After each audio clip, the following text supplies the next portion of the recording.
태국 교회는 예배 시간이 시작을 9시 반에 시작을 합니다. 9시 반에 시작을 해가지고 12시 반까지 3시간을 예배 드려요. 그래서 성도들이 나와서 뭐 간증도 하고 이렇게 성도들이 이렇게 참여를 많이 합니다. 찬양할 때 나와서 춤추는 분들도 있고, 그래서 이제 그 감사하는 시간, 그게 참 좋은 것 같아요. 태국어로 이제 컵쿰프라짜 그러는데 하나님 감사합니다 그 말이에요. 태국 성도들이 나와서 한 주간 있었던 그런 감사, 그런 것들을 이렇게 나눕니다. 그런 것들이 우리 한국에도 이렇게 좀 있으면 좋겠는데, 한국 교회는 그냥 너무 끝나는 게 바빠가지고 오늘 기대하시기 바랍니다. 3시간. 저도 이제 오늘 감사를 한 2가지 정도 하고 싶어요. 감사. 하나님께 감사. 첫 번째는 사실은 태국에 있으면서 뭐 인터넷으로 한국 교회 소식을 이렇게 듣잖아요. 한국 교회가 참 어렵다, 그런 이야기들을 많이 듣습니다. 특히 이런 큰 교회도 어렵고 특히 이런 월세를 내는 그런 교회들 참 어렵잖아요. 그래서 어떤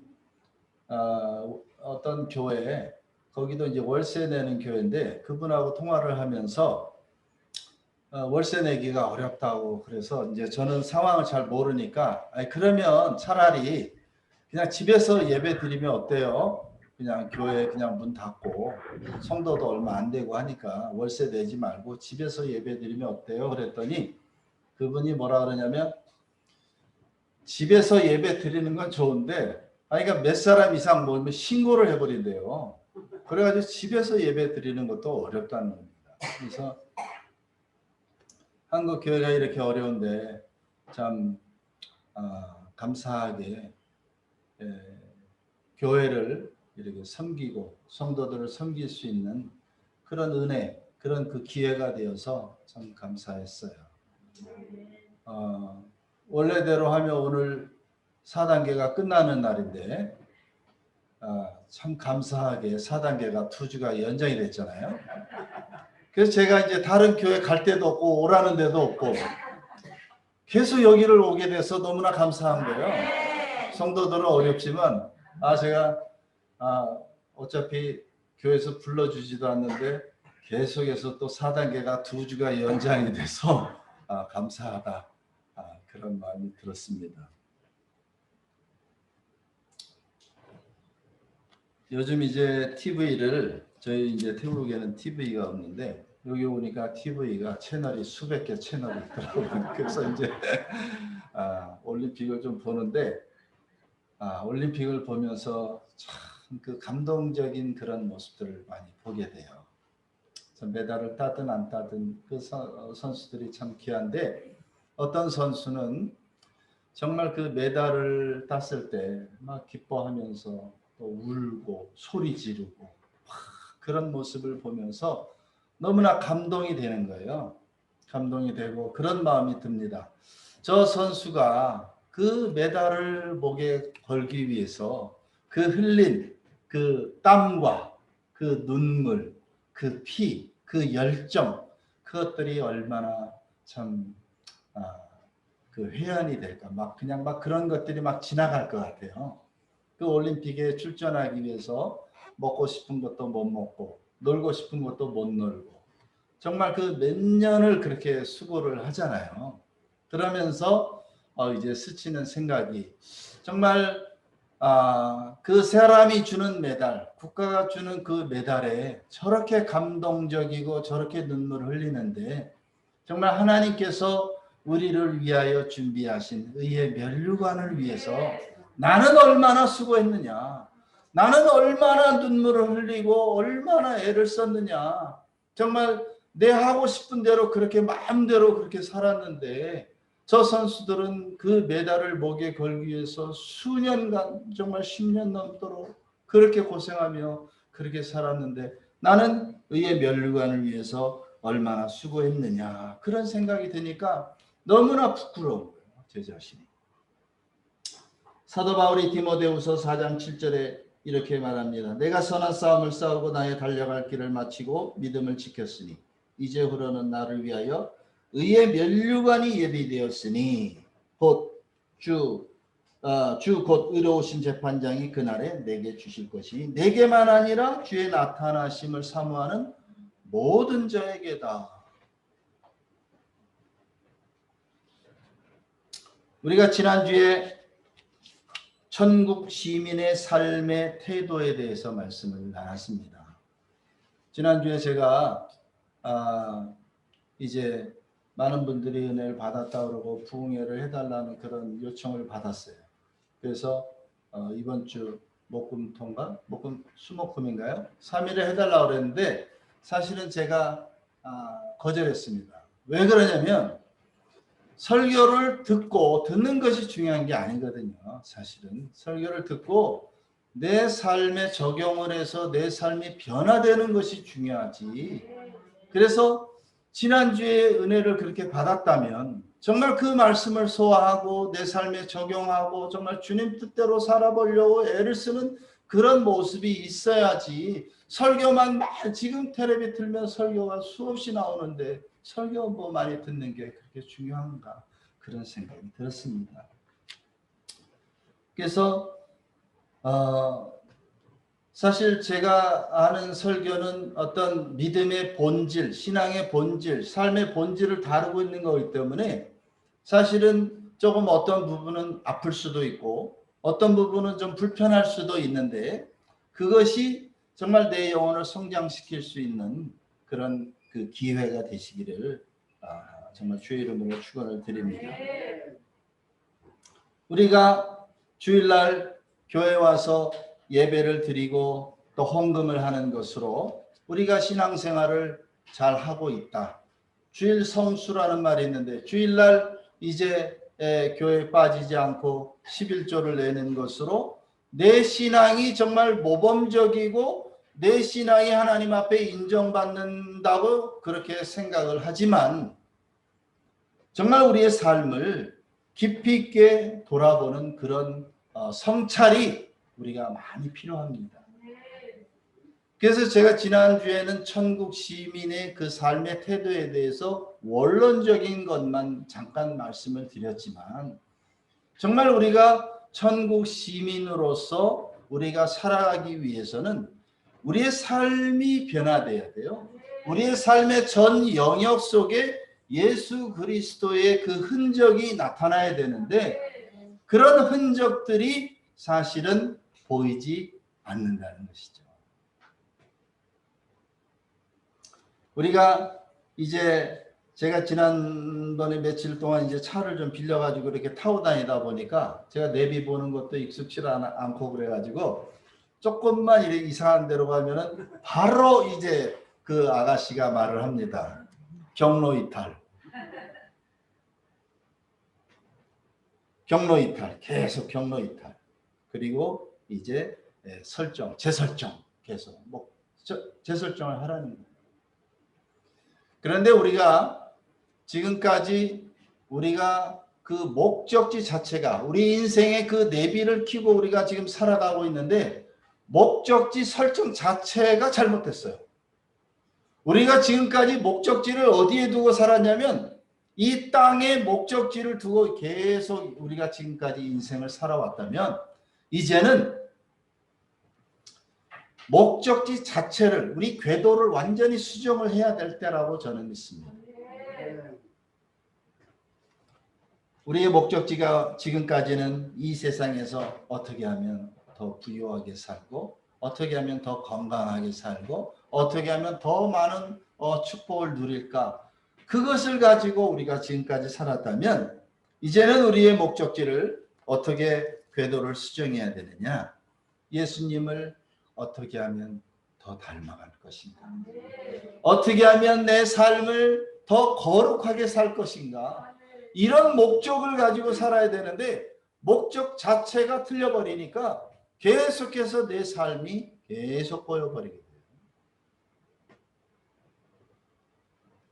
우리의 삶을 한번 돌아보시기 바랍니다. 여러분 대답 안 하셔도 돼요. 여러분 삶을 한번 돌아보세요. 저를 포함해서 몇 년 전에 선교지 어떤 선교팀이 왔습니다. 선교팀이 와가지고 고급 식당에 갔어요. 고급 식당에 갔는데 그분들이 가난한 사람들이 아닌데 그 식당에서 쓰는 그런 그 대나무 젓가락을 막 가방에 집어넣는 그 몇 푼이나 되겠어요. 그분들이 선교하러 와가지고 돈 엄청나게 몇백만 원씩 쓰고 왔는데 돌아가는 길에 고급 식당에 들렀는데 그 젓가락을 가방에 넣더라고요. 그 사람들 얘기만이 아니에요.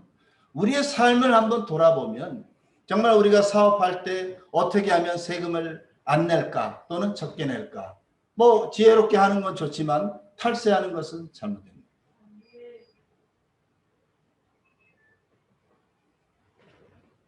불법적으로 거래를 하기 위해서 뇌물을 쓴다든지, 공중 도덕을 지키지 않는다든지, 운전할 때 신호를 지키지 않는다든지, 사소한 그런 부분들이 우리의 삶에 그냥 스며들어 가지고 이것이 죄인지 아닌지도 모르고 그렇게 그냥 살아가고 있는 거예요.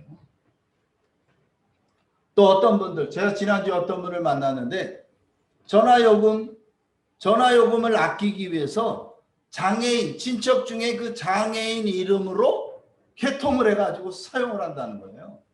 그거 몇천 원 아끼겠지만 우리가 그런 작은 부분들을 용납하는 순간 죄가 우리 속에 계속 들어오게 되고 그 죄의 통로를 통해서 마귀는 계속해서 우리가 거룩하지 못하도록, 우리를 정말 예수님을 닮아가는 그런 모습을 살지 못하도록 계속해서 차단하고 우리를 사망으로 계속 끌고 가고 있는데 우리는 그것을 유익하다고 생각을 해요.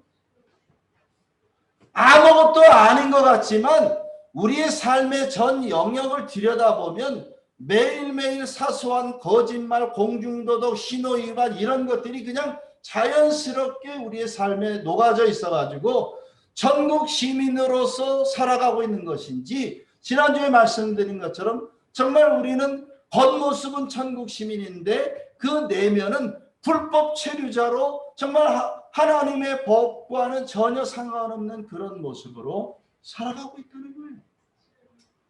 그러면서 얻어지는 작은 이익, 이것이 정말 아주 좋은 것처럼 생각되지만 그러나 그것은 완전히 이 삶의 목적을 잃어버린 거예요.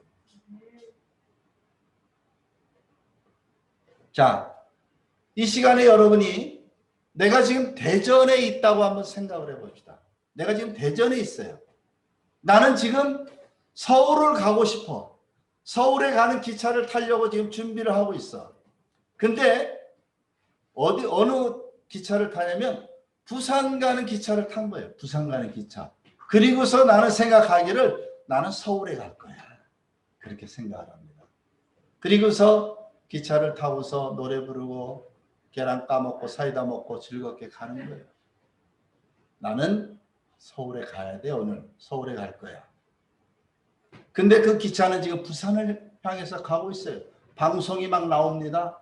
우리 열차는 지금 부산행 메트로 열차인데 부산 어디 지금 대구를 지나고 있어요. 그 얘기를 귀를 막고 그 얘기를 듣지 않아요. 우리가 천국 시민으로서 천국을 향해서 영원한 생명을 향해서 달려가야 되는데 이 세상의 목적지를 설정해 놓고 계속 세상을 향해서 가면서 하나님의 말씀을 듣기는 들어도 내 귓구멍을 틀어막고 하나님의 말씀을 듣질 않아요. 하나님의 말씀은 말씀이고 내 삶은 내 삶이에요. 그래가지고 완전히 하나님과 내 삶이 만나질 않고 계속 이제 반대 방향으로 가고 있어요.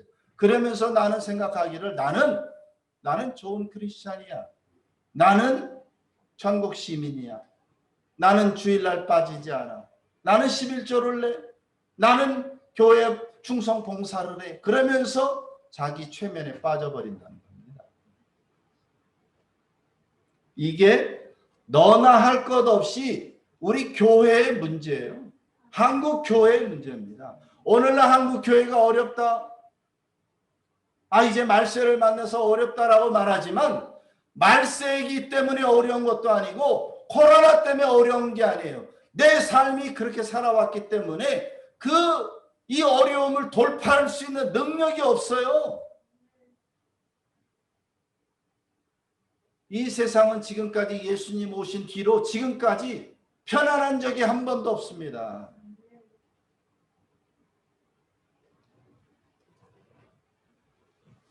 우리는 그러면서 뭐라고 말하냐면 다른 사람도 다 그렇게 살기 때문에 내가 그렇게 안 살면 손해본다고 생각을 해요. 성경은 이렇게 말합니다. 예수님께서 마태복음 7장 13절에 보니까 좁은 문으로 들어가라. 멸망으로 인도하는 문은 크고 그 길은 넓고 그리로 들어가는 자가 많고 생명으로 인도하는 문은 좁고 길이 협착하여 찾는 이가 적다. 우리는 넓은 길을 사모하고 넓은 길을 이제 가기를 원하지만 그 길은 생명의 길이 아니라는 거예요. 멸망의 길입니다. 우리가 성경을 이해하고 정말 우리의 삶이 하나님 뜻대로 살기를 원하지만 성경을 읽을 때 우리는 내가 정해놓은 그 설정으로 성경을 읽어요. 그래서 여러분이 성경을 읽을 때 밑줄을 긋지 마세요. 색연필도 칠하지 마세요. 왜냐하면 거기에 칠해버리면 계속해서 그걸 다른 읽지 않고 그것만 보게 돼요. 우리는 정말 이 성경을 통해서 하나님의 의도를 알아야 돼요. 하나님이 나를 향한 그 의도를 알지 못하기 때문에 내 삶의 태도는 계속 어긋나게 되는 겁니다. 오늘 우리가 읽은 그 본문 너무나 잘 아는 내용이에요. 교회를 오래 다닌 분들은 그거구나. 내용을 다 알아요. 그 내용을 가리켜서 우리는 옛날부터 탕자의 비유 그냥 그렇게 딱 말을 해버립니다. 그런데 이것은 탕자가 포커스가 아니고 아버지의 사랑, 하나님의 사랑이 포커스예요. 우리가 전염병으로 인해서 지금 예배가 통제를 당하고 몇 명 이상은 모이지도 못하고 지금 이렇게 예배 많이 모이는 거 이걸 할 수가 없는 지금 굉장히 많이 모인 거예요.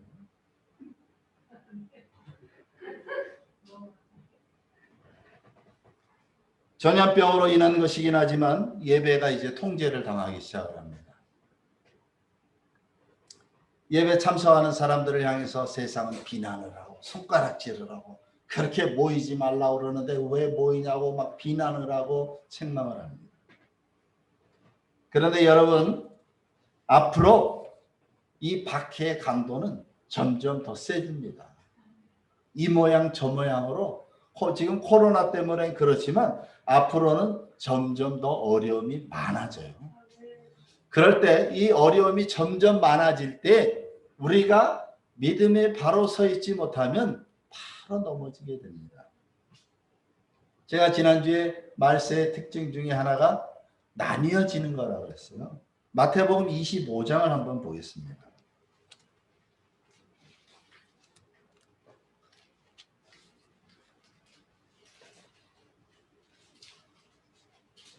마태복음 25장 1절 보니까 그때에 그랬어요. 그때에. 루디아 원사님, 그때는 어느 때를 말하는 거예요? 자, 그때는 자 24장에 나와 있어요. 24장 3절에 보니까 예수께서 감람산 위에 앉으셨을 때에 그때가 똑같은 자 그때하고 그때는 다른 건데 아무튼 예수께서 감람산 위에 앉으셨을 때에 제자들이 조용히 와서 이르되 우리에게 이르소서 어느 때에 이런 일이 있겠사오며 또 주의 임하심과 세상 끝에는 무슨 징조가 있사오리까. 지금 세상 끝에 일어날 징조에 대해서 제자들이 예수님께 묻는 겁니다. 그랬더니 예수님이 이제 대답을 쭉 24장의 징조에 대해서 말씀하시고 25장의 비유를 세 가지 비유를 이제 말씀을 하십니다. 25장에 어떤 비유가 나오냐면 1절부터 13절에 보니까 열처녀의 비유가 나와요. 열처녀. 그 다음에 14절부터 30절까지는 달란트 비유가 나옵니다. 달란트. 그 다음에 마지막에 31절부터 끝까지 양과 염소의 비유가 나옵니다. 자, 세 가지 비유가 나오는데 이 세 가지 내용은 다 다르지만 이 세 가지 비유는 본질은 하나예요. 똑같아요. 하나입니다. 뭐예요? 나뉘어진다는 거예요. 나뉘어져. 25장 1절부터 13절에 열처녀의 비유가 나오는데 10명의 처녀가 지금 신랑이 오기를 기다리고 있어요. 신랑을 만나기 전까지는 아주 막 친하게 막 서로 막 지내다가 신랑이 딱 오는 순간 5명과 5명, 슬기로운 자와 미련한 자가 쫙 나눠져요. 지금은 아직 본격적으로 말세가 오질 않았기 때문에 우리가 누가 진리인지 누가 참인지 누가 알곡인지 죽정인지 알 수 없기 때문에 막 섞여가지고 우리가 이렇게 즐겁게 지내지만 이제 신랑이 오게 되면 이제 쫙 나눠지게 됩니다. 나눠지게 돼요. 14절부터 30절 달란트 비유도 마찬가지입니다. 달란트 주인이 그 달란트 5달란트 뭐 2달란트 1달란트 달란트 받을 때는 다 기쁨으로 받았는데 그 주인이 세마로 올 때에 그들의 처지와 상황이 쫙 달라져요. 나눠집니다. 양과 염소도 마찬가지예요. 성도들이 정말 자기들이 하는 일이 이것이 진리인지 거짓인지 잘하고 있는 것인지 못하고 있는 것인지 막 구분도 제대로 못하고 서로 막 살았는데 인자가 올 때에 양과 염소로 나눠지게 돼요. 사랑하는 여러분, 우리는 지금 코로나 때문에 모든 사람들이 지금 어렵게 살고 있습니다. 많은 사람들이 이렇게 얘기해요. 선교지에서도 그렇게 얘기합니다. 코로나 때문에 앞으로 선교사들도 어렵고 선교가 어렵다. 또 교회는 말할 것도 없겠죠. 교회도 말할 것이 없고 교회도 많이 어렵죠. 그러나 어려워지는 것은 분명한 사실이지만 그러나 정말 복음은 더 선명해져요. 정말 선명해집니다. 어려움이 오면 올수록 정말 복음이 아닌 것들은 이제 더 이상 설 자리가 없어요. 정말 믿음이 아닌 것은 설 자리가 없어요. 지금도 그런 현상들이 나타나죠. 교회들이 지금 코로나 때문에 4단계니 3단계니 막 그렇게 정해가지고 예배 몇 명까지 참석해라 뭐 막 그렇게 지침이 막 내려오는데 자, 코로나가 풀리면 그 사람들이 싹 돌아올까요? 전혀 그렇지 않습니다. 자, 이제 막 박해가 시작이 되고 막 어려움이 시작이 돼. 그 어려움이 끝나면 모든 사람들의 믿음이 회복이 될까요? 전혀 그렇지 않습니다.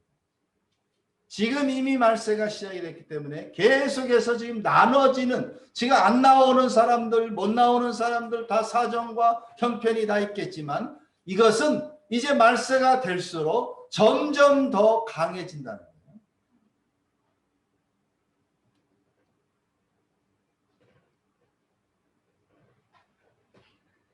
누가복음 18장 8절에 보니까 내가 너희에게 이르노니 속히 그 원한을 풀어주시리라.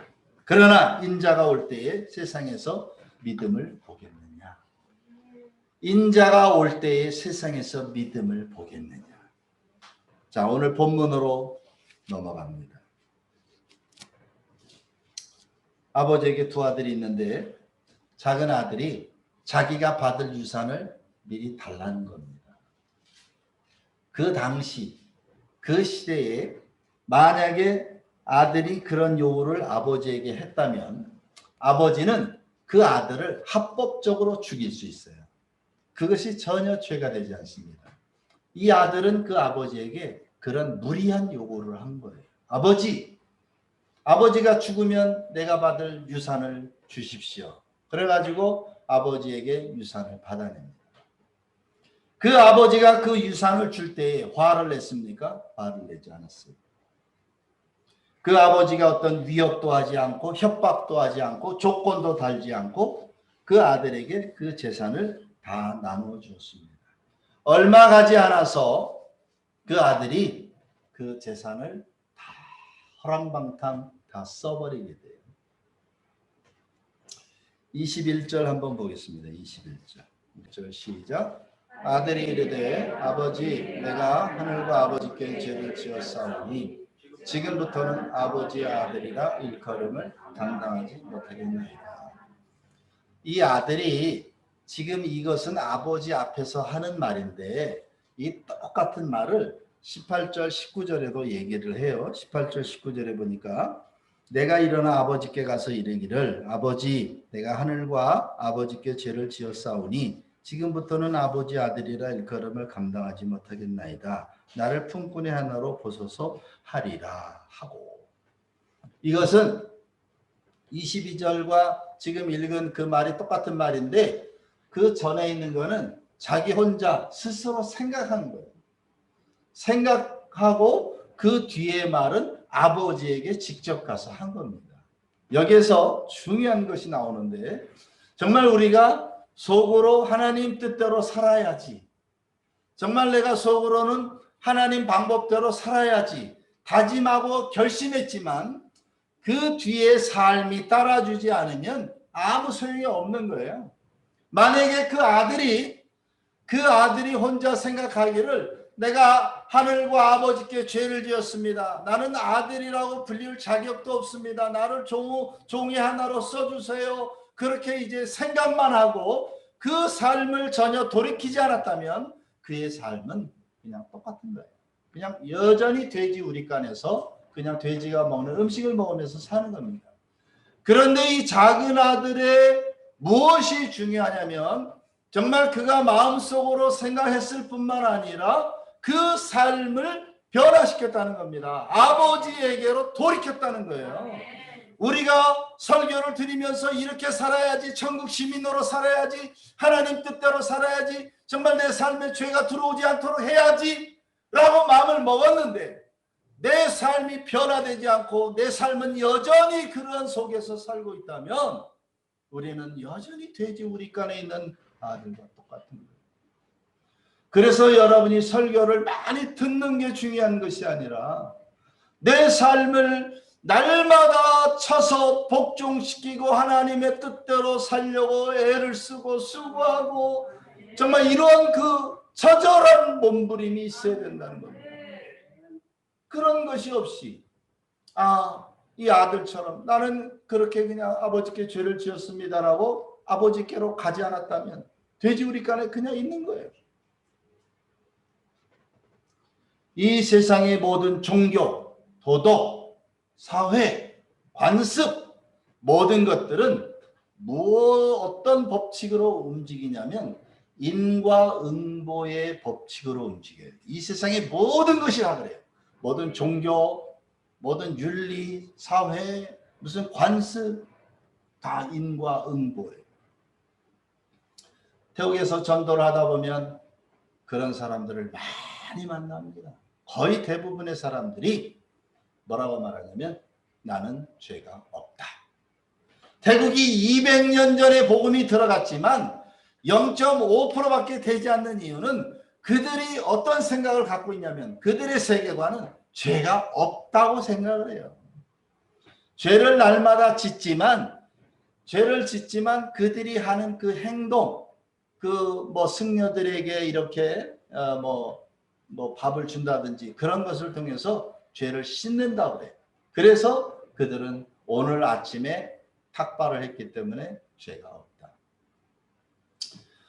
정말 얼마나 정말 마귀가 교묘하게 그들의 영혼을 망가뜨리는지 몰라요. 불교에서는 살생을 하지 말라고 그러잖아요. 살생을 하지 말라고. 근데 그들이 물고기도 먹고 짐승도 먹고 다 먹어요. 자, 이 사람들이 어떻게 생각을 하냐면 자, 이제 물고기를 이제 시장에서 사왔어요. 사오거나 이제 잡았어. 아직 살아있어요. 살생을 하면 안 되니까 우리는 이제 생선을 사오면 그냥 대가리 딱 쳐갖고 이제 죽이잖아요. 태국 사람들은 안 그래. 그냥 놔둬요, 햇볕에. 죽을 때까지. 죽을 때까지 놔둬요. 내가 죽인 게 아니고 지가 죽은 거예요. 지가 죽은 거예요. 그렇기 때문에 자기는 살생을 하지 않았다고 생각해요. 사람을 절벽에서 확 밀었는데 내가 밀을 때는 그 사람이 살아있었다. 내가 죽인 게 아니다. 땅이 떨어질 때 죽었다. 이렇게 생각을 하는 거예요. 얼마나 악한지 몰라요. 그 악함이 마귀에게부터 왔기 때문에 그들이 200년 동안 그 선교사들이 복음을 전했어도 듣질 않아. 이 귓구멍 털어맞고 그냥 자기네들 아까 제가 얘기한 것처럼 나는 천국에 간다라고 다 생각을 하고 있지만 그들의 영혼은 지금 지옥을 향해 가고 있어요. 듣질 않으니까.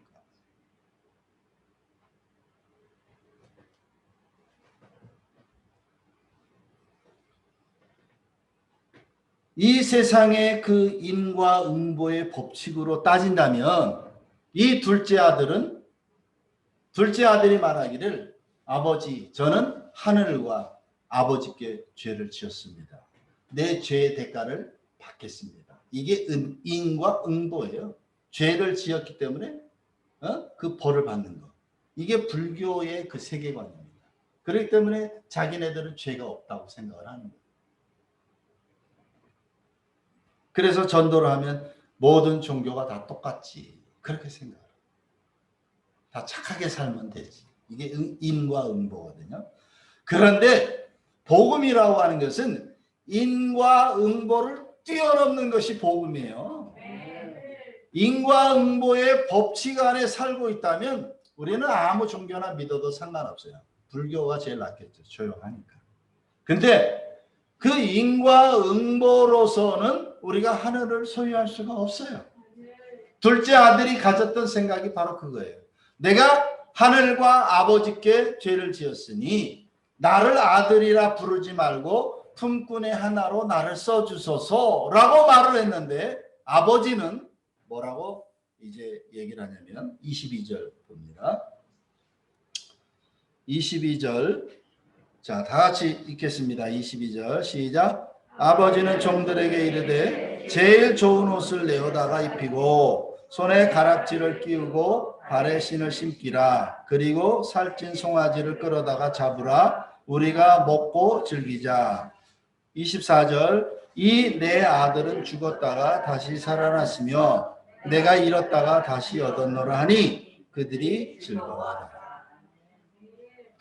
아버지는 인과응보로 그 둘째 아들을 대우하지 않으시고 은혜를 베푸십니다. 은혜. 이 은혜가 우리에게 있기 때문에 우리가 하나님의 자녀가 된 겁니다.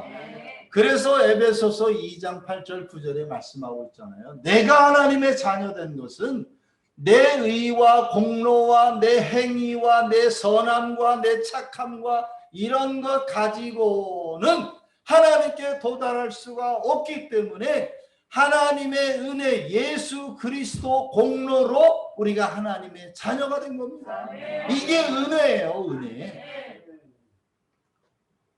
그러면서 그 아버지가 뭐라고 말하냐면 24절 아주 중요한 말씀인데 24절 그 아버지가 이렇게 말합니다.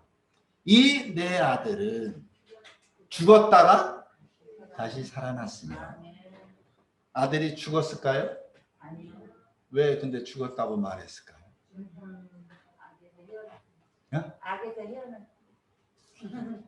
내가 지금 육체적으로는 건강하고 내가 지금 물질로 풍요롭고 내가 지금 좋은 집에 살고 있으나 아버지를 떠난 인생은 다 죽은 거예요. 근데 우리는 어떻게 생각하냐면 나는 지금 복을 받아가지고 넓은 아파트에 살고 있고 나는 축복을 받아가지고 연봉이 높은 직장에 다니고 있고 나는 축복을 받아가지고 자녀들이 다 잘 되고 병도 없고 이것을 우리는 축복이라고 생각을 해요. 축복. 그래서 정말 그 기준이 뭐냐면 기준이 하나님의 그 사랑 하나님의 그 임재 이런 것들이 우리의 삶을 재는 그런 척도 기준이 돼야 되는데 우리의 기준 자체가 잘못돼 가지고 이 세상에 있는 것으로 기준점을 삼다 보니까 하나님의 은혜가 있든 없든 하나님의 사랑이 있든 없든 그 사람이 이 세상에 부유하고 뭐 잘되면 이 사람은 축복받은 사람이야. 이 사람은 정말 믿음 생활 잘하는 사람이야. 이렇게 생각을 해버린다는 거예요. 우리의 영혼이 타락하고 우리의 심령이 어두워지고 정말 내가 하나님 뜻대로 살지 못하고 눈이 어두워지고 말씀을 보는 그런 능력이 없어가지고 그 기준을 어디에서 삼냐면 이 세상 것으로 삼다 보니까 이 세상에 있는 것들이 풍요롭고 잘되면 이 사람은 축복을 받은 사람이구나.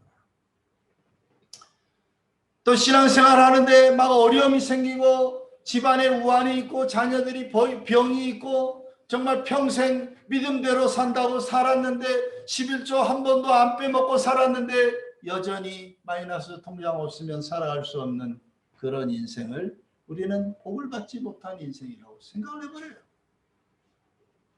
왜? 내 영혼이 타락해서 그래요. 내 기준점이 잘못돼서 그래요. 기준점 이 잣대가 정확하게 1m, 2m 정확한 잣대가 있어야 되는데 그 잣대 그 자체가 잘못됐기 때문에 이 세상이 풍요로우면 복받은 사람이고 가난하면 복을 받지 못한 사람이라고 생각을 해요. 정말 내 영혼이 하나님 앞에 이 둘째 아들이 돈이 많아가지고 아버지의 유산을 받아가지고 막 여자들에게 막 술 먹고 막 펑펑 막 쓸 때 그때 이미 그 사람은 죽은 거예요. 아버지를 떠났기 때문에. 지금 돼지우리에서 돈 한 푼 없이 돼지가 먹는 음식을 먹을 때 그때도 그 영혼은 죽은 거예요. 돈이 있든 없든 아버지를 떠난 인생은 죽은 인생인데 우리는 어떻게 생각하냐면 막 돈이 많아가지고 막 헌금 많이 하면 이 사람 복을 받은 사람이고 가난하면 이 사람 복을 받지 못한 사람이라고 생각을 해요. 돈이 있든 없든 건강하든 그렇지 못하든 하나님을 떠난 인생 그 기준이 하나님이어야 되는데 이 세상에 속한 것이 되다 보니까 우리는 자꾸만 이 세상에 있는 것이 풍요로우면 복받고 그렇지 않으면 복을 받지 못한 사람으로 내 자신이 그렇게 초라하게 생각을 해요. 이미 지난주에 말씀드린 것처럼 우리는 정말 이 질그릇에 보배를 가진 자인데 정말 측량할 수 없는 하나님의 은혜와 하나님의 사랑을 가진 자들인데 그 하나님의 사랑으로 기준을 삼지 않고 이 세상 것으로 자꾸 기준을 삼고 비교를 하다 보니까 이 사람은 복을 받았구나. 이 사람은 이렇게 11조를 하니까 이 사람이 복을 이렇게 많이 받았구나. 막 이런 것으로 생각을 하다 보니까 신앙생활이 의무감만 생기는데 삶에 기쁨이 없어요.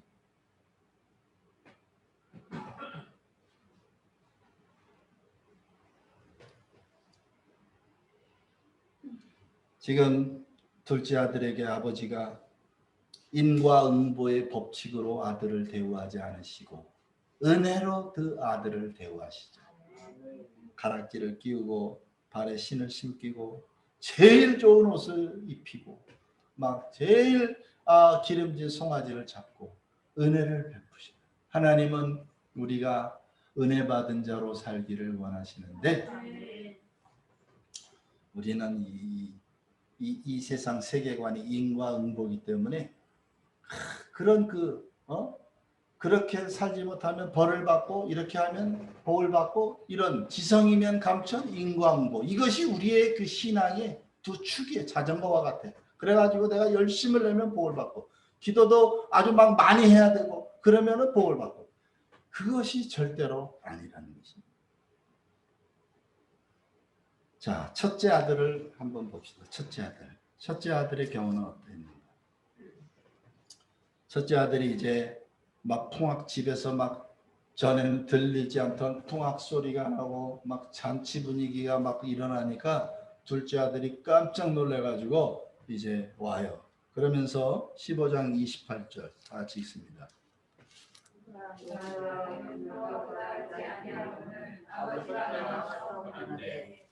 29절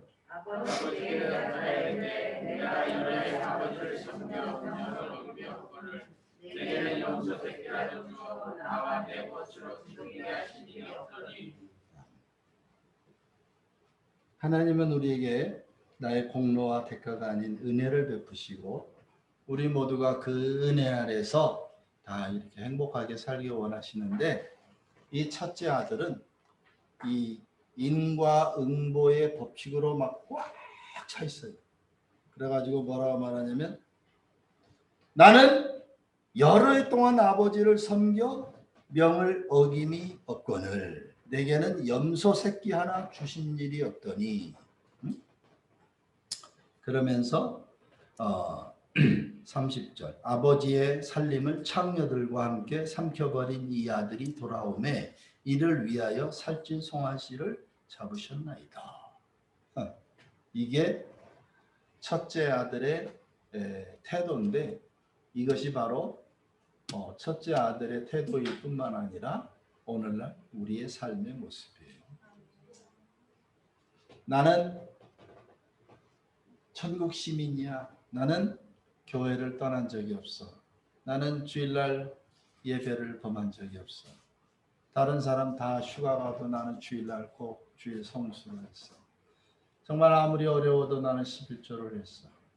그러면서 자기 자신에게 계속 최면을 합니다. 이 사람은 뭐라고 말하냐면, 내가 아버지의 명을 어긴 일이 없습니다. 나는 아버지를 떠난 적이 없습니다. 아버지에게 유산을 달라고 한 적도 없습니다. 아버지에게 그렇게 충성 봉사했습니다. 그런데 염소 새끼 한 마리 안 잡아주더니 정말 창녀들과 돈을 다 삼켜버린 이놈에게는 인과응보로 징계를 내리고 책망을 하고 정말 벌을 내려야 되는데, 오히려 그 아들에게 이제 막 송아지를 잡고 부당하다는 것.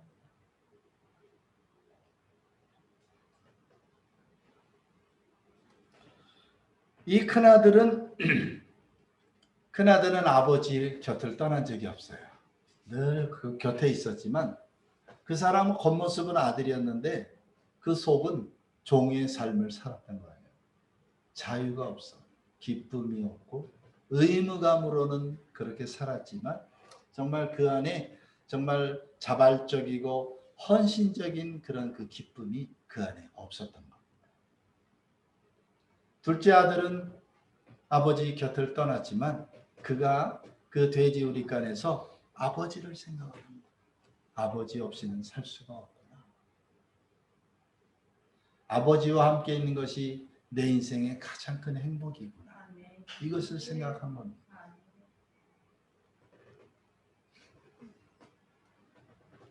우리가 신앙생활은 열심히 하지만 정말 늘 기쁨이 없어요.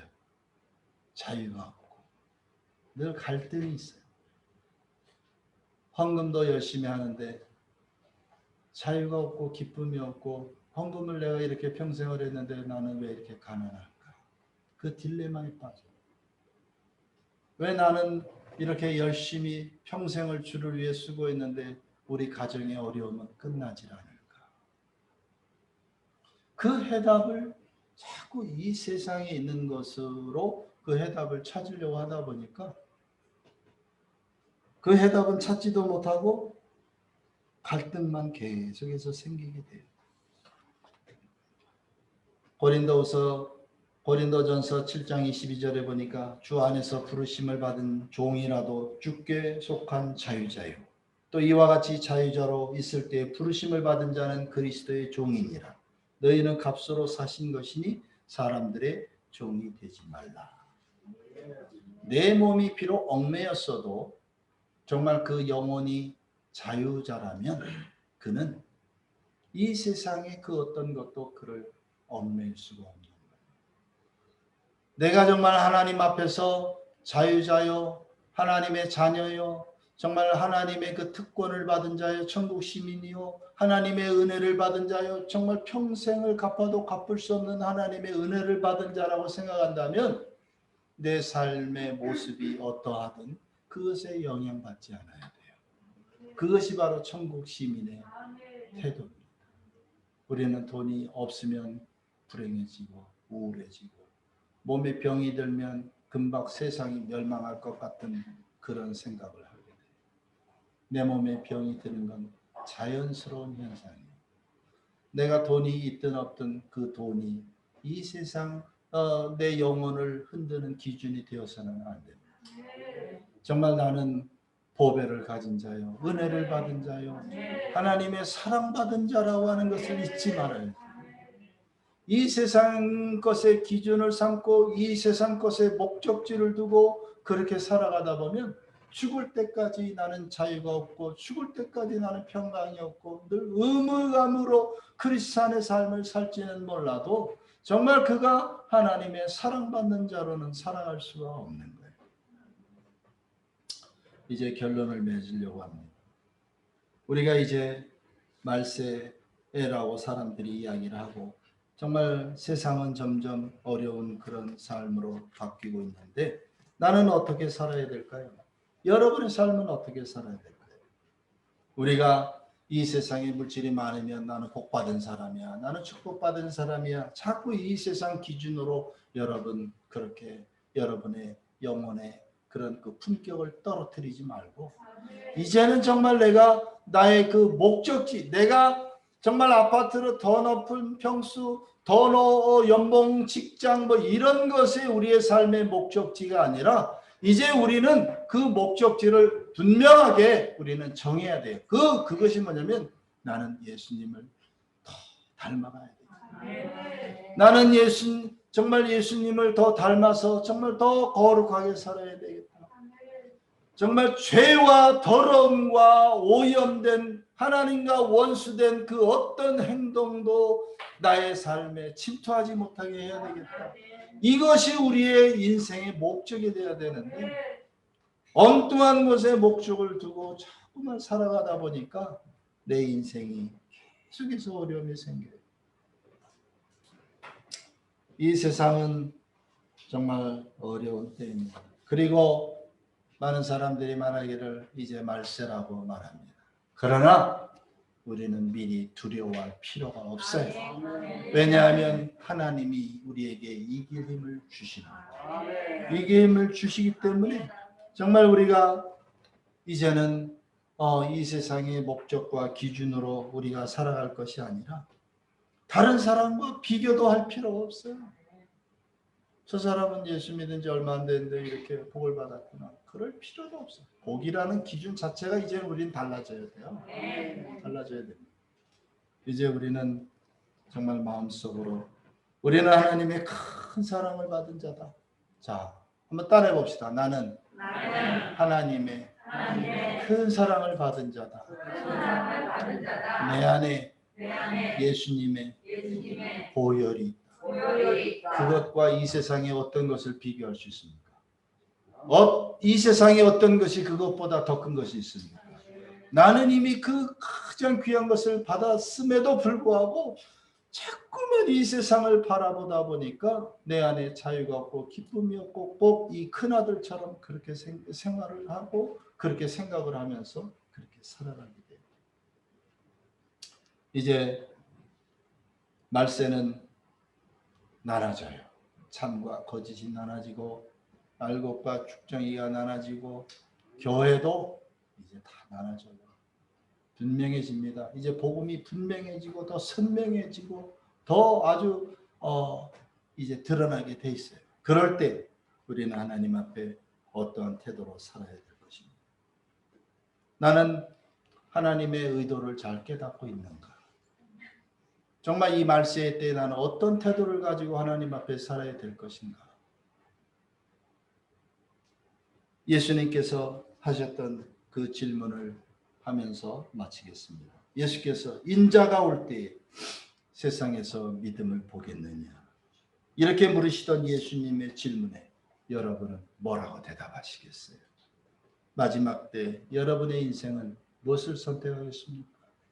이제 우리는 세상의 것이 나의 평안과 나의 행복이 되어서는 안 됩니다. 이제 어떻게 하면 정말 내 삶을 거룩하게 살 것이냐? 어떻게 하면 예수님을 더 닮아갈 것이냐?